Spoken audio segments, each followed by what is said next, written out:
سوال عقائد کے امام کتنے ہیں؟ جواب دو ہے۔ ایک حضرت سیدنا امام ابو منصور ماتریدی، دوسرے سیدنا شیخ امام ابو الحسن اشعری رحمۃ اللہ علیہ۔ سوال: کیا یہ دونوں امام برحق ہے؟ اگر دونوں برحق ہے تو پھر اختلاف کس بات میں ہے؟ جواب: دونوں امام برحق ہے۔ اصولی عقائد میں دونوں ایک ہے، البتہ اختلاف ہے تو صرف فروعی عقائد میں۔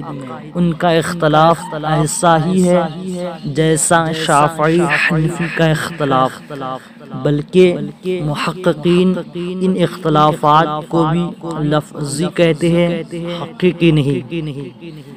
سوال: جو شخص ان دونوں اماموں کی خلاف کوئی عقیدہ رکھے وہ اہل سنت میں داخل ہے یا نہیں؟ جواب: اہل سنت انہی دونوں اماموں کی پیروی کرتے ہیں۔ ماتریدیہ حضرت سیدنا امام ابو منصور ماتریدی کی، اشاعرہ حضرت سیدنا امام ابو الحسن اشعری کی۔ تو اہل سنت کی یہی دو جماعتیں ہیں۔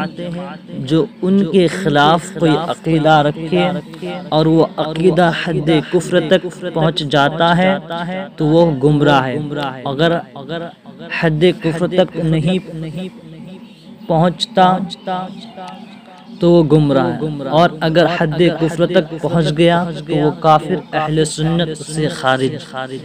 سوال: مسائل کے امام کتنے ہیں؟ جواب: اس وقت صرف 4 ہیں۔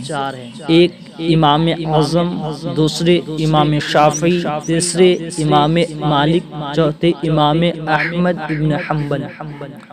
دوسری صدی کے بعد امت نے انہی چاروں اماموں پر اتفاق کر لیا۔ اس سے پہلے کچھ اور امام اور بھی ہوئے، لیکن ان کے مذاہب کچھ زمانے تک چلے اور ختم ہو گئے۔ سوال: اگر ان چاروں اماموں میں سے کسی ایک کی تقلید ضروری ہے؟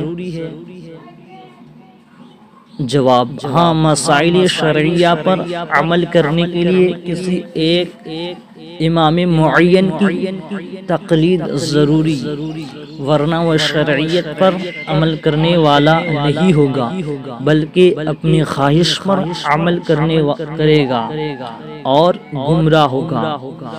اس وقت ان چاروں کے سوا کسی کی تقلید جائز نہیں۔ اب مذہب حق انہی چاروں میں منحصر، اور جو ان چاروں سے خارج گمراہ اور بے دین ہے۔ سوال: اگر چاروں امام برحق ہے تو پھر اختلاف کس بات میں ہے؟